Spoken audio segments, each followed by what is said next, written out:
बिरला परिवार के कुछ व्यापारी और टाटा वाले आपस में बात कर रहे थे। सुना हुआ जोक्स है। बिरला वालों ने कहा, देखो हमने कैसी चालाकी की। लक्ष्मी नारायण का मंदिर होता है लेकिन लोग बोलते हैं हम बिरला मंदिर जा रहे हैं, चाहे वृंदावन हो चाहे दिल्ली हो। हमने तो भगवान के नाम का भी इनकेश कर दिया है, तो लक्ष्मी नारायण का मंदिर। लोग कहते हैं हम बिरला मंदिर जा रहे हैं। कहाँ जा रहे? बोले बिरला मंदिर, बिरला मंदिर। हमारा कितना नाम हो रहा है। तो टाटा वालों ने कहा हमने तो ऐसे ही नाम रखा कि बच्चा पैदा होते ही टाटा टाटा टाटा हमारी कंपनी का प्रचार कर रहा है। लेकिन मैं उन दोनों को कहूंगा आपको पता ही नहीं। जिसका बापू चिंतन करता है ऐसा नाम रख दिया, नारायण नारायण नारायण, करोड़ों लोग जपते नारायण नारायण। न कोई रुपया पैसा खर्च हो, न कोई कंपनी के मैनेजमेंट का चिंता हो। जन्मजात नारायण नारायण नारायण, नारायणाम समूहम इति नारम। नर नारी के समूह जो चैतन्य बपू है, नारायण नारायण नारायण।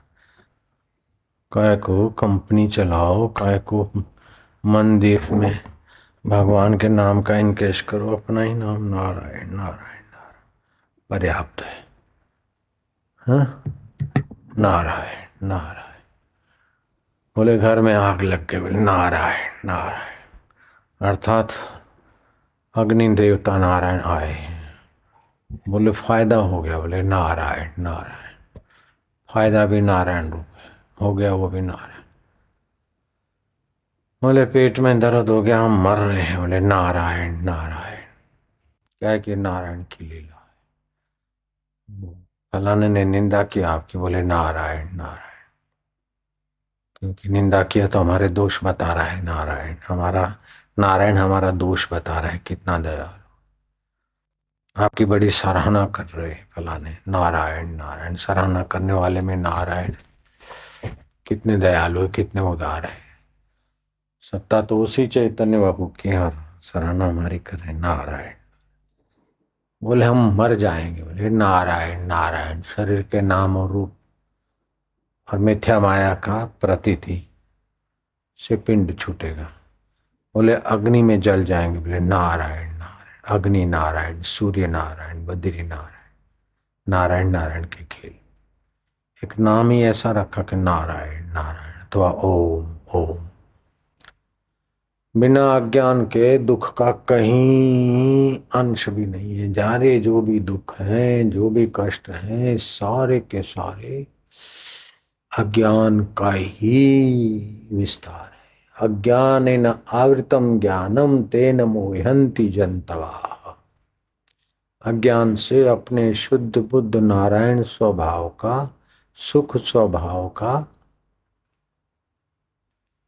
विस्मरण हो गया। अज्ञानेन आवृतम ज्ञानम तेन मोहन्ति जन्तवः। मोह हो गया, अर्थात उल्टा ज्ञान हो गया। जो हम नहीं है उसको हम मैं मान रहे हैं, जो हम है उसका पता है। इसी से 5 कष्ट शुरू हो गए।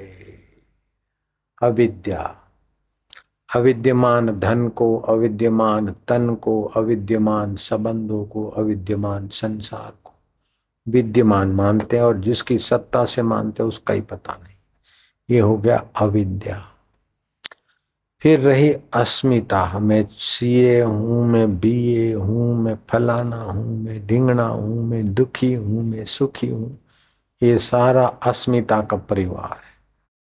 मैं पापी हूं, मैं पुण्यात्मा हूं, मुझे बुरे विचार आ रहे हैं, क्या करूं, बड़ा खतरा है, क्या हो जाएगा। मेरे अच्छे विचार आ रहे हैं, बड़ा भाग्यशाली हूं। लेकिन है बेटा, ये सब अस्मिता का खेल है। अविद्या, अस्मिता। फिर राग द्वेष। अनुकूलता में राग, अनुकूल व्यक्तियों में राग, अनुकूल स्थान में राग, अनुकूल परिस्थितियों में राग, अनुकूल बात में राग, अनुकूल खुराक में राग, अनुकूल वातावरण में राग, अनुकूल सिद्धांत में राग, अनुकूल ग्रंथों में राग, अनुकूल उसमें तो एक में राग, वो दूसरे में द्वेष। ये अविद्या का परिवार है। फिर बोले अभिनिवेश, अभिनिवेश माना फिर मृत्यु का भय बना रहेगा। तो अविद्या, अस्मिता, राग, द्वेष, अभिनिवेश, ये 5 क्लेश है सच्चे ज्ञान से वंचित होने वाले के। एक बार भगवान रामानुजाचार्य ठाकुर जी को स्नान आदि करा के पूछ रहे थे कैसे और भाव क्या। तो इतने में देखा कि भगवान की पीठ में कोई घाव लगा है, मूर्ति के पीठ। रामानुजाचार्य इतने उच्च कोटि के महापुरुष और भगवान के पीठ में घाव देखे तो विभोर हो गए, टप टप आंखों से आंसू पड़े। प्रभु प्रभु ये क्या है? ये आपको जानते हैं संत की मूर्ति में और भगवान में भेद नहीं है। वो महापुरुष लोग जानते हैं जिनके जीवन में द्वैत है कि जड़ अलग है चेतन अलग है, वो जड़ को भगवान नहीं मानेंगे, मूर्ति को भगवान नहीं मानेंगे। लेकिन जिनकी बुद्धि में निखार है और जो जानते हैं कि जड़ में भी सूक्ष्म सत्ता मेरे प्रभु की है, जैसे रात को हमारा चैतन्य आत्मा में ही जड़ पहाड़ पैदा हो जाता है, जड़ रेलगाड़ी के पहिए और पटरियां और पत्थर और स्टेशन और चेतन लोग तैयार हो जाते हैं प्लेटफॉर्म पर आने जाने वाले। यात्रा में बात करने वाले चेतन लोग हैं और यात्रा के साधन जो नीचे पड़े हैं वे जड़ हैं।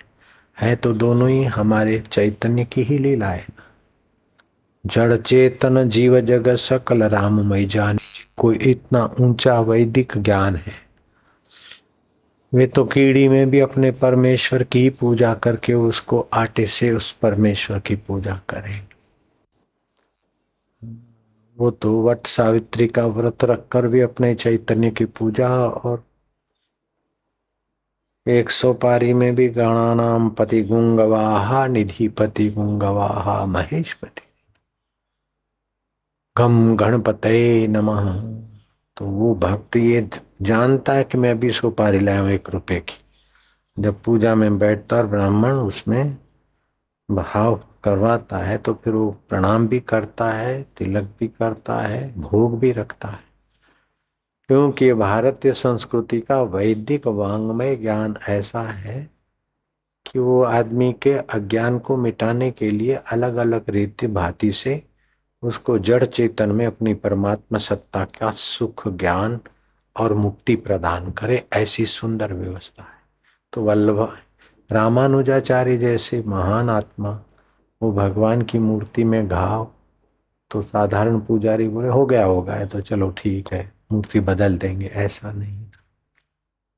क्या पता कैसे हो गया होगा, चलो आपने तो घंटी बजाओ और पगार चालो, ऐसे नहीं थे। वे तो भगवान के श्री विग्रह को पीठ में घाव देखकर गद गद कंठ से पुकार उठे कि प्रभु प्रभु ये आपको क्या हो गया?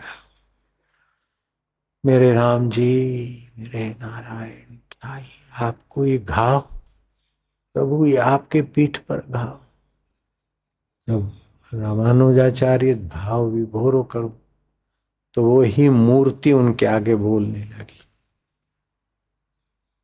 हाँ ये तुमने ही किया है रामानुजाचार्य प्रभु, मैंने और आपके पीठ पर घाव किया नाथ, समझ में नहीं आ रहा है, समझने योग्य मति नहीं है, लेकिन मैं तुम्हारा हूं ना प्रभु, कैसे हुआ, कैसे मेरे से ना समझियोगे?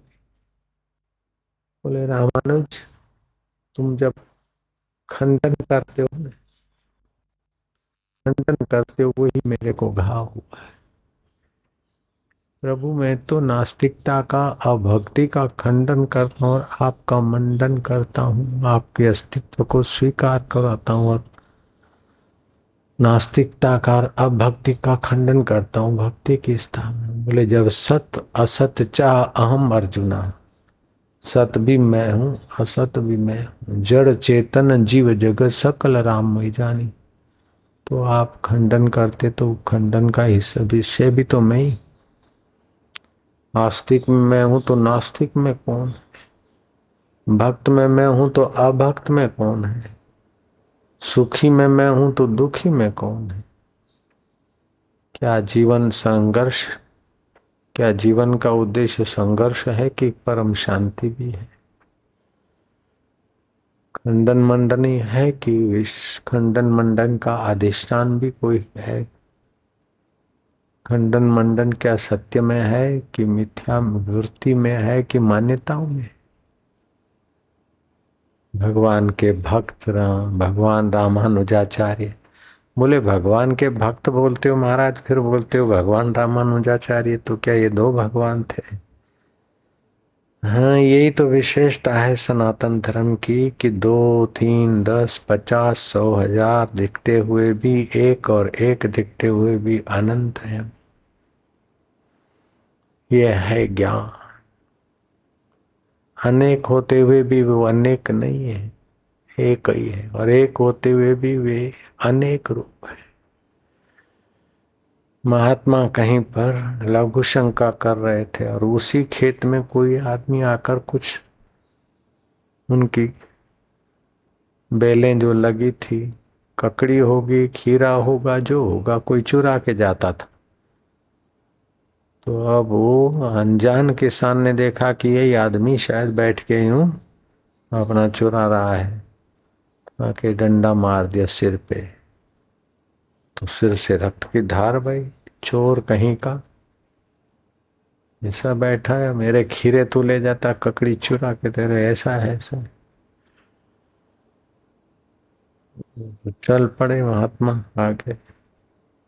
किसान को लगा कि चोर तो नहीं लगता। अरे बोले बाबा तुम तो साधु लग रहे हो।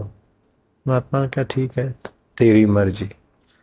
अब उसको किसान को डर लगा, किसी को बोल दिया जाओ इनको पट्टी वट्टी करा देना, अस्पताल में ले जाओ। इस अस्पताल में आए, जो 2-4 टांके लगने थे और जो को व्यंजन व्यंजन लगना था, जो भी पट्टी वट्टी होनी थी। फिर डॉक्टर सज्जन था, गर्मा गर्म दूध शक्कर वक्कर डाल के अपना थोड़ी हल्दी वल्दी पिलाया। बोले अच्छा, डंडा भी मारता है, दूध भी पिलाता। बोले महाराज मैंने डंडा नहीं मारा। अरे बोले तू भले ना कर, मैं तेरे को जानता हूँ, डंडा भी तू मारता है, ले भी आता है और दूध भी पिलाता है। तू चाहे कितने रूप ले, मैं तुझे जानता हूँ, आए मैं तुझे जानता हूँ। वो बोले महाराज माफ करना, वो किसान हरामी ने डंडा मारा था। बोले तू ही था, तो ही वो खेल कर। बोले महाराज मैं यहाँ और अस्पताल में मेरी पोस्टिंग है और मैं पिछले 10-15 साल में ही, और उस गांव में तो मेरा आना जाना ही नहीं होता, हम ऐसा काम नहीं करते। बोले मैं जानता हूँ, ऐसा काम नहीं करते हुए भी तू ही सब करता है, तू ही हम जान गए, बलमा की लीला पहचान गए। ओ बेचारे तरबतर पहुंच रहा है पसीना की। महाराज बाबा आपको क्या हो गया, आप ठीक तो हैं? कि बोले हाँ ये भी तेरी लीला है, ठीक हो कि नहीं है पूछने की अटकल भी बड़ी सियानी है। हम जानते जानते, कहीं तो टाँके लगाने के लिए नर्स बन के आया, हाँ, कहीं दूध लेकर आया, कहीं हाथ पकड़कर अस्पताल में पहुंचाने का नाटक किया, और कहीं डंडा मारा। के सब क्या क्या खेल करता है, कैसे कैसे वेश बता। बोले बाबा सुबह की मेरी यही वर्दी है। बोले मैं जानता हूँ तू कुछ नहीं कुछ भी बोल। हाँ, महात्मा की नजर तत्व पर है और उस डॉक्टर की नजर अविद्या पर है, अविद्यमान शरीर पर है, अविद्यमान आकृतियों पर है, अविद्यमान कर्मों पर है हम लोगों की, आपकी हमारे अपनी नजर। लेकिन जो जगे हुए महापुरुष है उनकी विद्यमान तत्व पर नजर है, इसलिए उनको राग नहीं द्वेष नहीं। अभी व्यवहार में उनको दिखेगा राग द्वेष अभिनिवेश जैसा, लेकिन बहते हुए पानी में लकीर जैसा। ये सारे दुखों का मूल है अविद्या, अज्ञान। तो इस अज्ञान को मिटाने के लिए 3 उपाय है। कर्म योग, भक्ति योग और ज्ञान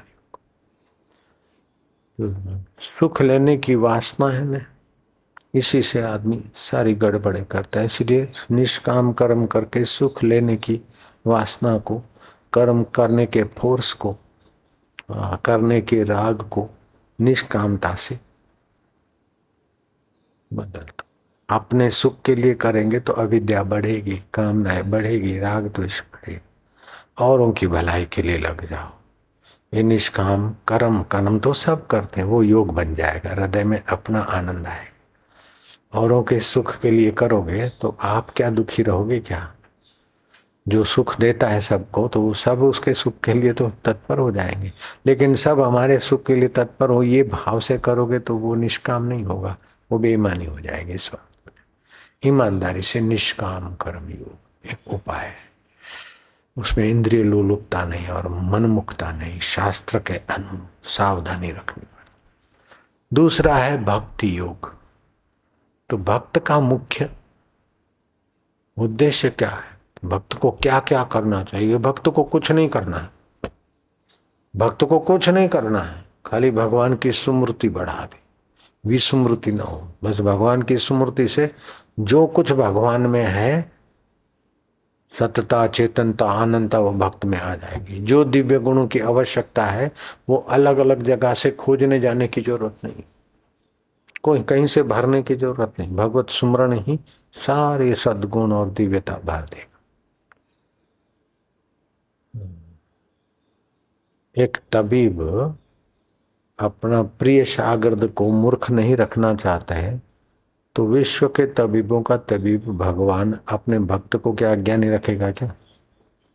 भक्त के हृदय में ददामी बुद्धि योगम तम ये न माम उपयांति ते, उसके बुद्धि में अपने स्वरूप का योग करा देते हैं ये भक्त।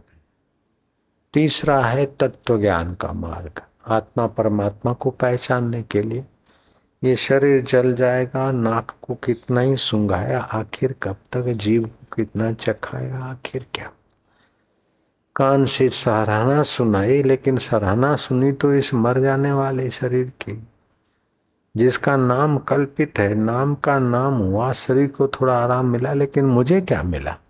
पथिक महाराज जी के चित्त में ये स्फुरित होता था।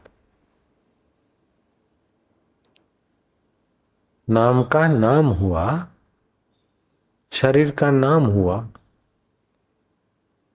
तो जो शरीर पर नाम रखा है, शरीर पर जो नाम रखा है उसका नाम हुआ। नाम का नाम हुआ। कोई बड़ी पोस्ट मिल गई, बड़े महंत हो गए, बड़े को जो शरीर को आराम मिला, लेकिन इससे मुझे क्या मिला भाई? तो यह है विवेक। इस विवेक से वैराग्य जगेगा, और इस विवेक से जब नश्वर के प्रति वैराग्य जगेगा तो शाश्वत के प्रति आस्था, राग और अनुभूति के द्वार खुलेंगे। तो ये तीसरा मार्ग है। एक है निष्काम कर्म योग, दूसरा है भक्ति योग, तीसरा है ज्ञान।